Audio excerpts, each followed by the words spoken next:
Alright fellas, here we are back in Pokemon Masters, and today we're taking a look here at Special Costume Selene and Mega Scizor. So, yeah, this character's going to be dropping tomorrow on April 14th, as we know, obviously, and she's good. I mean, this is a good sync pair. Finally, Selene's got an actual new outfit, right? We did get Variety Selene back with Selene and Elio back in November with their Eevees, but now we've actually got ourselves a pretty much real alt, I guess, for Selene. Not that varieties don't count, but like new outfit, kind of less lazy kit, right? You know, whatever. Either way. And by the way, for those wondering, where's the Volo showcase? Should be coming out tomorrow. I could get sidetracked, or I could come into issues, but I'm gonna try my best to get all the footage I need today. We'll see. Either way, whatever. That's all I want to let people know about. Anyway, so we're going to go ahead and take a look at Selene here. So she is a base field sync pair with the EX roll of Strike. That's a great combination. She's a Steel type, of course, again, with Mega Scizor. Steel, Alola, main character, special costume, and Passionate Spirit theme skills. She drops on the 14th, leaves on May 20th. Like Barry, she's going to be lasting a very long time. I'm going to be doing daily discounts for her because I like Scizor.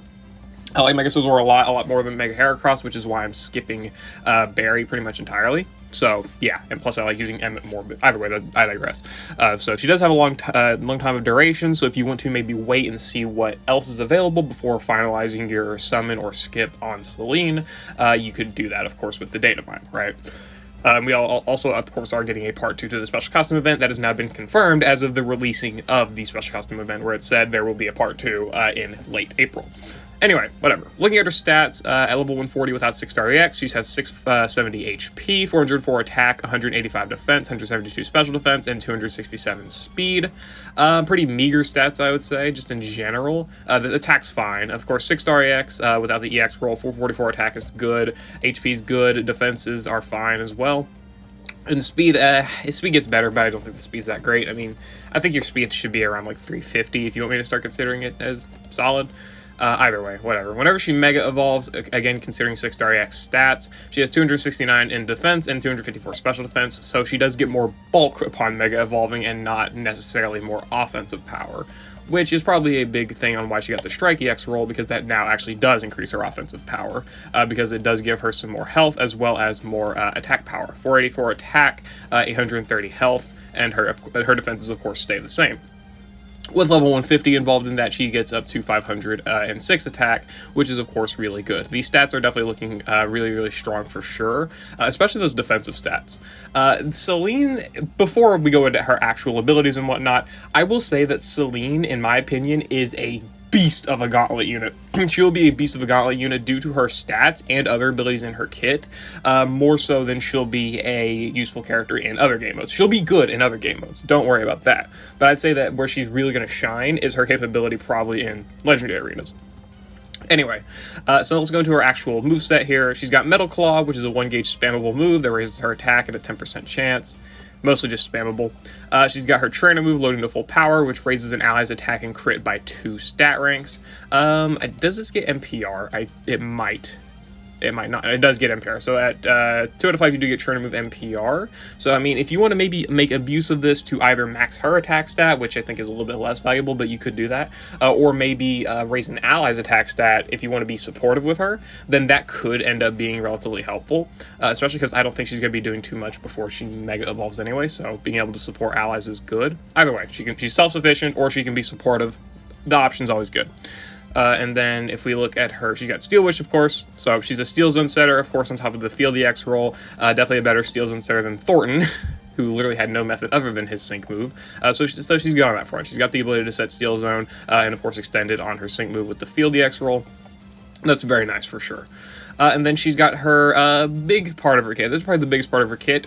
Metallic Bullet Punch, which is a 3-use move. It doesn't cost any gauge. It's 100 base power, which is fine. And it's a quick move. So no gauge, 3 uses, 100 power. Nice. And then it's guaranteed to land because it doesn't have an accuracy check. Activation condition is when the field of play is in Steel Zone. Deactivation condition is when the field of play is no longer a Steel Zone. Of course, she sets Steel Zone very effectively, so that's not really too big of a problem. The move never misses, it makes the target flinch. If the user's Scizor has Mega Evolved, it also restores 1 MP to the Buddy move. Effectively, what this means is that if Scizor has Mega Evolved, you have yourself a flinch bot, effectively. She will guarantee flinch the enemy every time she uses Metallic Bullet Punch, and it will obviously restore MP if Scizor is Mega Evolved. If it's not Mega Evolved, then of course you do lose MP, and I don't think you can restore MP by any method other than what is already stated. Yeah, she doesn't have any MP for her, MP restoration for her Metallic Bullet Punch, so you do have to be careful about that before Scizor Mega Evolves, but if Scizor has Mega Evolved, then obviously you're doing good, for sure. Going to her passive, she's got Team Offensive Defense and Defense 9, raising defense of all allies by 1 when the user's attack move is successful. This makes her already quite impressive defensive stat for being a field strike sync pair. Look a lot more impressive, because 281 in the base defense is pretty solid for a character that's not actually meant to tank, really. So this does really increase her defensive prowess, which having the actual, like, hit-taking ability in a unit like Selene that is supposed to be good probably for Gauntlet battles, that's nice for sure, because you do got to consider before you Mega Evolve, you're going to be spamming Metal Claw, Trainer Move, Steel, maybe, probably not Steel Wish, but either way, you're probably not going to be using Bullet Punch, but maybe like once before she Mega Evolves. So having the ability to take hits early on is helpful on that front. And again, raising the defenses when landing an attack move just means you're going to be more bulky. She has Metallic Acceleration 2, and then it goes to Metallic Acceleration 3 when she Mega Evolves. So the better way to read it is to just look at it here. See, she goes from Metallic Acceleration 2 to Metallic Acceleration 3. It just charges gauge faster. That's effectively it. And then she also has Metallic Power 2, which powers up her moves in a Steel Zone by 20%. And then when Mega Evolving, it's now a 50% multiplier instead. Pretty simple. So in base kit, Selene already looks pretty impressive. She's able to buff her own defenses, which makes her look a lot bulkier. She's able to be supportive or self-sufficient on her own front with her trainer move, which is great. Setting Steel Zone up to 3 times, which is very helpful for shorter battles and still quite helpful for longer battles as well.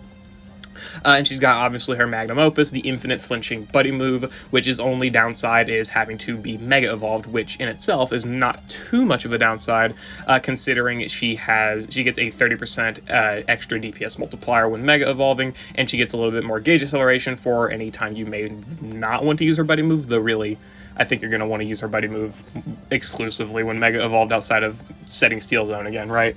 So that's nice.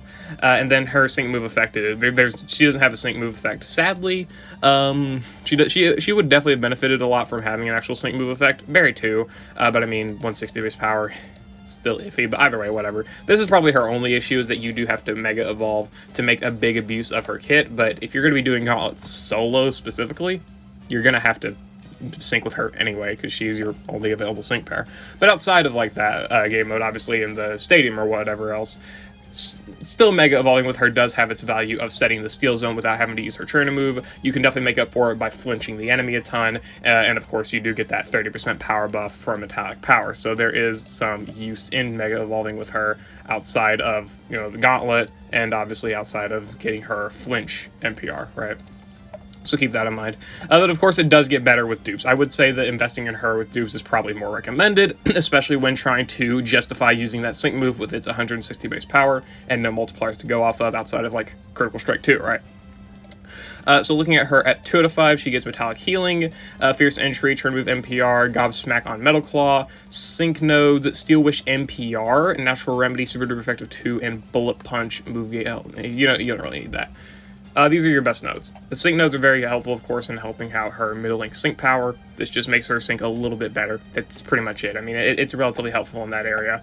She gets Trainer Move NPR, of course, which is mostly helpful, in my opinion, in being able to raise her stats to maximum, which does invalidate Fierce Entry 1, but it also does allow for Trainer Move NPR to be used for supporting allies. So if you want to give an ally buffs, then you can do that, which may help with keeping Fierce Entry valuable, but realistically, if you're going to pick up Trainer Move NPR, I would not recommend picking up Fierce Entry. Metallic Healing, these minor healing abilities, again, I'm mostly focusing on Selene as a Gauntlet unit because I feel that's what her best game mode is, but of course I'll try and mention other game modes as well once those become more relevant, because a lot of these abilities are not really too relevant in like Stadium or Battle Rally or anything, or like Ultimate Battles, despite the fact I don't think you're really going to be using Selene in an Ultimate Battle, because a lot of her gimmicks are flawed in those game modes. They just don't work by her resilience, but either way.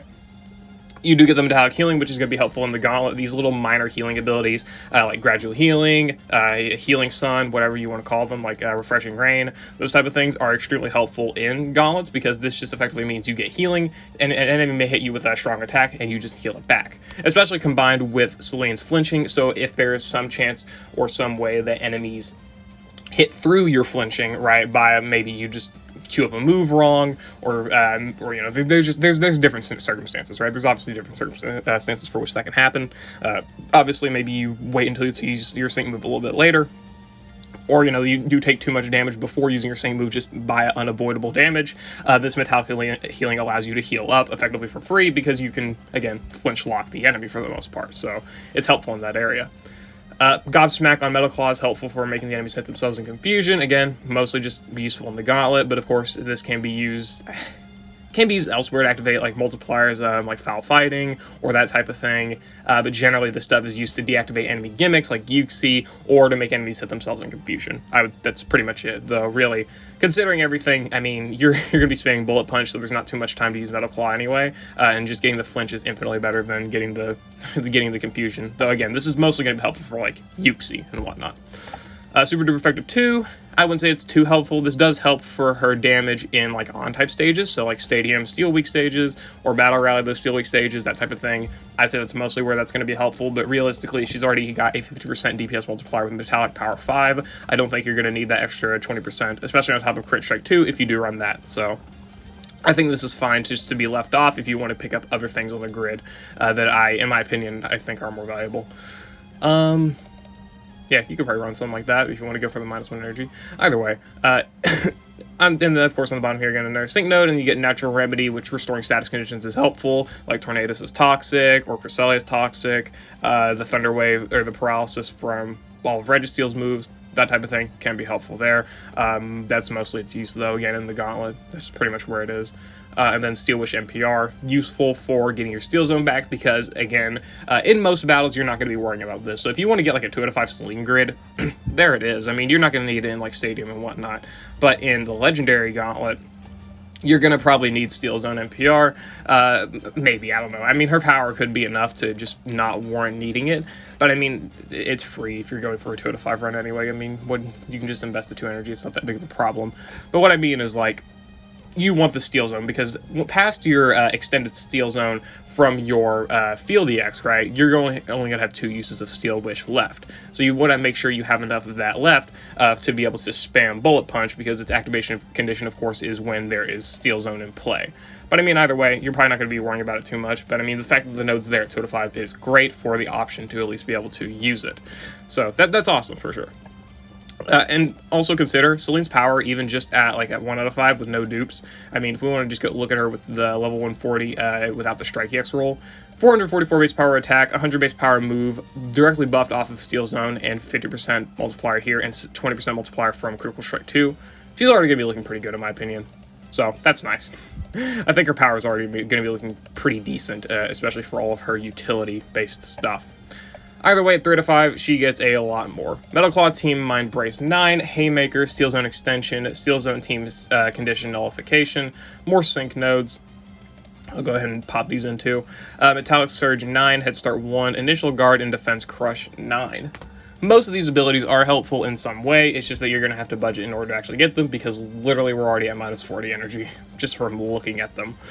Haymaker and Metallic Surge 9 are her best ways to actually empower her Sync Nuke, so if you want her to actually have a good Sync Nuke before she can start doing some damage with Metallic Bullet Punch, then this is the way to do it. You've got Haymaker and Metallic Surge 9, that's 190% total multipliers, plus Critical Strike 2 is another 220%, or 20% for 210% total, so she's actually going to have a relatively respectable Sync Nuke. It's not crazy. I mean, this is with Field and Strike investment, about 3 million damage. It's equivalent to Variety Thornton, using Sync Nuke. I mean, you can just go ahead and look at all the characters here and see which ones are about the same. Do consider that a lot of these tech characters do have good nukes just for being tech. It does not mean that the unit themselves are crazy. If you want a more realistic comparison, look at like Signasuit Cyrus, or like maybe Raihan. Those type of things. That is with the Field and Strike EX roll. And going down here, if we want to compare her nuke without having the EX roll, you can compare her to like Fall Morty, Berg, Mallow's nuke, Slash, okay, why? Sure, whatever. Either way, like Caitlyn and Guzma's nukes, those type of things, right? So keep that in mind. Either way, it's not too bad of a nuke, especially if you do give her the Strike EX roll for sure. I would recommend doing that, by the way. I'd say she's probably worth the Strike EX roll. Anyway. Head Start 1 helps with sync ramping. I'd say that's not really all that helpful. I mean, it's really, in my opinion, just going to be a node you may want to pick up in case you want to go for both of these nodes here. But realistically, I'd probably just skip that sync node, go for that, and maybe go for something like this on the grid. Either way, so you do have that option there. Metallic Surge, Haymaker, these two nodes are definitely worth going for if you really, really want to empower Selene.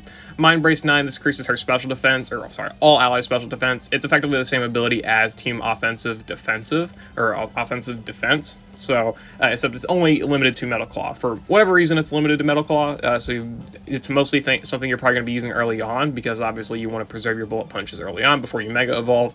So it's mostly an ability you're going to be making use of earlier in the battle than later. So, again, this just helps out with her bulk in case an enemy gets through a flinch, or of course helps her sustainability earlier on in the battle before she can get her flinches off. And of course later in the battle, maybe when the enemy becomes immune to flinching, right? Buffing your defenses can be a very effective strategy of actually surviving, obviously, combined with metallic healing and whatnot. Either way, it may be helpful. I'm not too sure. You'll have to go look at those gauntleters and see, and all that stuff.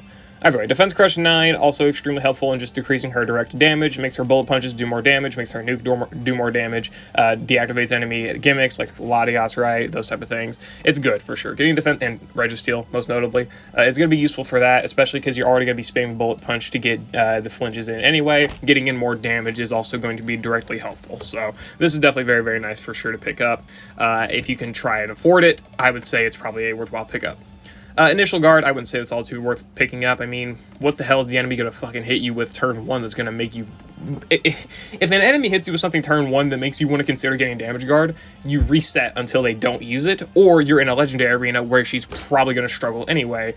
Maybe like, I don't know, Entei or something. Either way. Whatever. I mean, it could be helpful maybe because like you could flinch the enemy, they could change their move, it could be like an eruption or something from Entei, which will absolutely melt Scizor. So I mean, maybe it could be helpful in that front, but I feel that it's less so gonna be. I feel it's less gonna be helpful. I'd probably just recommend not picking it up. And then probably one of our biggest things is Steel Zone Extension. This makes it so picking up Steel Zone NPR is less necessary, but also, I feel like if you do pick up Steel Zone NPR, then Steel Zone Extension itself is not necessary, so trying to afford it from all of these nodes is not as bad. But either way, picking up Steel Zone Extension is not bad for sure, because obviously you have to use Steel Wish less times. For shorter battles, I don't think it's that necessary because the Field EX obviously already sets Steel Zone for an extremely long amount of time. But I feel this might be helpful for like a Legendary Gauntlet or something. I'm not sure, but I feel that it's probably a decent ability at the very least. And then Steel Zone Team Condition Nullification, preventing allies from becoming flinch, confused, and whatever else in Steel Zone. Probably helpful for like Tornadoes with the Hurricanes or, you know, those other annoying gimmicks. But I mean, I feel this is mostly going to be a ability you probably won't have to make utilization of. But I mean, you obviously can, right? It's not like anyone's limiting you. How to build Selene's grid? That's a great question, Bob. If I were to recommend building a grid for Selene, I would probably say something like this is what I would do. These cost exactly the same, so you can pick up whichever one you want. But either way, I'd say this is probably what you would pick up. Just invest the extra 40,000 Sync Orbs if you can. If you cannot invest the Sync Orbs or something like that, then you're probably going to have to sacrifice, realistically, like the Defense Crush or something, which is kind of upsetting, but realistically, what else are you going to do? Because I don't think you can sacrifice... I really don't think you should sacrifice Metallic Surge. But I mean, maybe you can. If you want to, like, flinch the enemy to death instead of actually, like, nuking them, which is, of course, viable, then you can probably pick up maybe, like, a Sync Node, or maybe you can pick up something else, realistically, like, I don't know, maybe Steel Zone Extension? No, probably not. Either way, I would just invest... It's cheap. Just invest the extra 40,000 Sync Orbs and get the extra grid energy. I would say this is probably your best grid for a general nuking grid. Again, she's going to be fine in the stadium. She's going to be doing pretty good damage with the Metallic Bullet Punch, but the biggest thing is the guaranteed flinch. But she's going to be still, again, doing good damage anyway. You're going to have about 70% in total multipliers between the Metallic Power and the Crit Strike 2, and if you're on type, you're going to have Super Duper Effective 2 if you want to opt to try and pick that up. She's not going to struggle on type anyway, but that's besides the point. She's going to be fine in stadium stages, the battle rally, that type of thing. Her battle rally utility is going to be extremely good because of her ability to actually be a tank. With these defensive stats, she's doing really well, and also being able to buff her defense with her passive here and special defense with this passive. And the healing and whatnot as well, really good base defensive stats. She's going to be fine for actually being a suitable tank. But again, I do think Selene's best area of expertise is going to be the Gauntlet. She's got great tools for it. She's got good consistent damage, great gauge coverage, because literally her best form of DPS does not use any gauge, and her second best form of DPS, for spamming, I guess, only uses 1 gauge. So she's going to be fine on that front as well. She sets zone. She heals herself in that zone. She buffs her defenses. She's got the guaranteed flinching. She's got defense crush. She's got a respectable nuke. I mean, and the gobsmack, if you really want to go down to a down that path.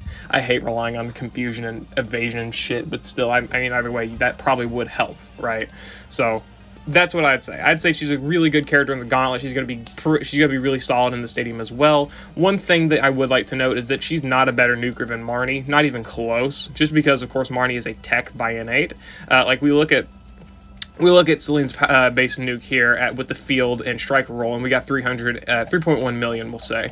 We can scroll up here, and we can scroll down a little bit, and we've got ourselves, nope, that's Tate, right here, Palatine's Marnie, 7.9 million, right? Like, I mean, if we just compare nodes even, I mean, it's not really that close. She's got Pecking Order, which is 100%, Metallic Surge, which is 150%, her innate multiplier, which makes it 200% rounded off. She's able to pick up 2 sync nodes, giving her a 338 base power sync nuke, plus, of course, the Tech EX roll, giving her a 1.5 times base nuke multiplier. I think her offensive stats are better once Mega Evolved, 500 attack compared to Selene's, like, what, 480? I can't find Selene. I got rid of her, didn't I? Compared to Selene's 484, not really a massive difference, but still a quite respectable one, to say the least. And then, yeah, all that stuff, right? So, I mean, Marnie's nuke is better, and there are still better nukers, but Selene's abilities are not based in her nuke. Her nuke it's helpful to buff, because that makes it more justifiable to go for her Mega Evolution outside of the flinching ability in game modes like the Stadium and whatnot, but, I mean, it's not really the thing that you're trying to focus on when using Selene. Your thing is the flinch, the steal zone setting, and as well as the little bit of damage you get out alongside that flinching, and defensive debuffing if you're able to pick up defense crush. Either way, there's quite a few different ways you can make use of Selene. I would say that when she drops, you'll probably be able to look at the Legendary Arena tier lists and unit clears and whatnot, and you'll probably see a ton of Selene clears for the different stages, at least the ones that don't gain immunity to flinching, or the ones that are, or at least the ones that aren't that hard-hitting, like Latios. Though Latios I don't think he gains immunity to flinch, because at the very least, even if enemies do gain immunity to Selene's flinching, her defensive stats are really good. Like 269 defense, 254 special defense. She's able to heal with metallic healing. She's able to buff her special defense with Team Mind Brace, and defense with Team Offensive Defense. She's got defensive stats. She's got the little bit of healing. Literally the only thing that would make her more consistent in battles, besides her ability to flinch, like if we were to just remove that, literally the only thing would be like a little bit better of healing, like maybe giving her gradual healing, which realistically, healthy healing as a lucky skill might be viable. Either way. That's my thoughts on Selene and Mega Scizor. I think she's a great sync pair, and if you do want to go for her, go for it. But if you're looking for a like brain dead damage dealer, nuke, or whatever, like Special Costume Barry, for example, I'd say Selene's probably a skip, just realistically speaking. She's good, definitely, but if you're looking for a character that's less based on gimmick and more based on just, boom, hard-hitting raw power, I think Selene is a character you should probably be just skipping out on. And if we want to look at Selene's DPS options as well, we can probably look at that too. Metallic Bullet Punch with Field and Strike, it's comparable to like Zinnia's Draco Meteor, Cygnus Giovanni's Poison Jab. Like, we can go down to the list here, realistically speaking. I mean, we can look. Like, I don't think that these DPS options are all that fantastic. These DPS moves are not that great. Well, I guess B with Meteor Assault. I mean, well, that's not actually too bad, is it? Actually, yeah, that's actually not too bad. I mean, that's actually pretty good damage. I'll stand corrected on that one, of course. I'll stand corrected. Price, yeah, Price with his, if he gets the freeze, is actually pretty strong. And then Hop's DPS. Okay, yeah, never mind. I'll stand corrected on that one. Selene's DPS is actually quite strong as well, so that's just more of a factor to consider. Her actual damage is quite solid, and especially for the cost of no MP and being a 110 base power move. Whatever. I've rambled on too much. I think you get the idea on what Selene's able to do, how strong she is, what her strengths are, what her weaknesses are. Fire is her weakness. Do not fight Entei. I don't know if Entei gains flinch immunity. I mean, either way, you're going to have to deal with those fire moves for the start of the battle, so that could be painful. Anyway, I digress. I'll see you all later. Hope you all enjoyed. Let me know if you're going to be going for Selene down in the comments below. I know Eriott's going to. Haha. Thank you, thumbnail maker. Appreciate that. But yeah, I'll see you all later. I hope you all enjoyed.